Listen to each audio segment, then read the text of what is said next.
这一次珍珠鸟下的这2枚蛋，它们孵化了几天之后，我发现它们已经弃窝了。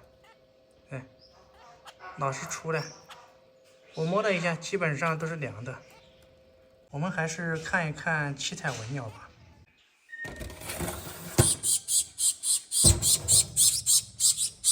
旁边是我给它们准备好的食物，这是我自制的一个保温杯，主要是用来给它们保温食物的。里面是我给它们调好的米糊，摸一下，还是烫的。因为幼鸟吃食物一定要保证它们吃的每一口都是温的，这样才能更健康的成长。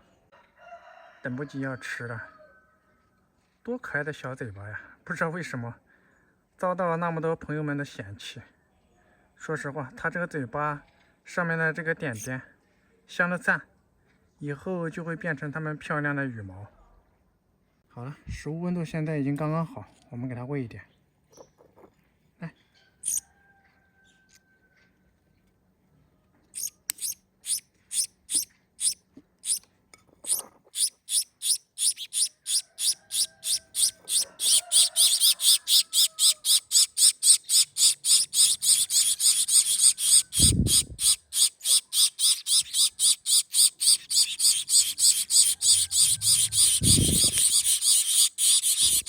哎呦呦，稍微手抖了一下，流到它脖子上了。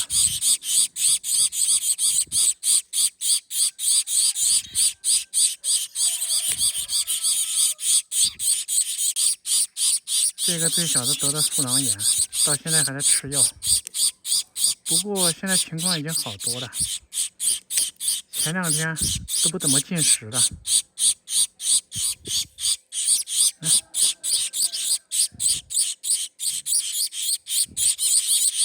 这个是老大，这个是老二，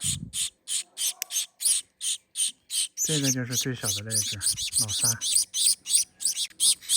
喂这种米糊，它们可以更好的消化。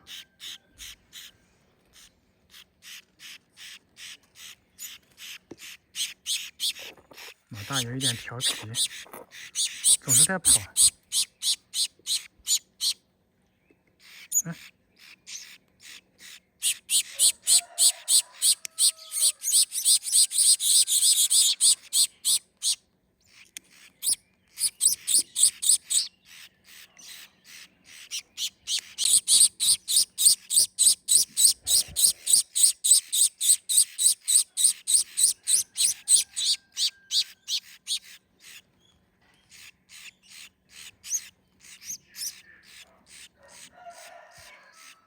好了，你不能再吃了，这个胀得像个球一样，我不敢再喂你了。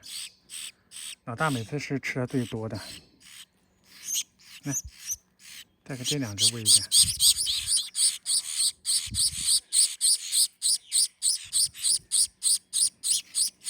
那个小的素囊颜色都不对，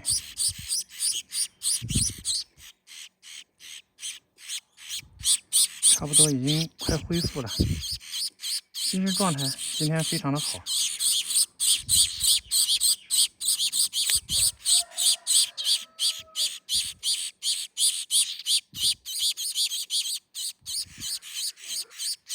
来来来，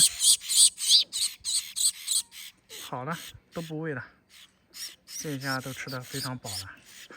这个老二也是，看一下这胀的，看一下老大的羽毛。清理一下，刚刚撒了一点，撒到羽毛上了，已经在长得这么长了啊。老2、老3的稍微要少一点，现在还不能在外面放太久。好了，吃饱了我们继续给它放进保温箱里面。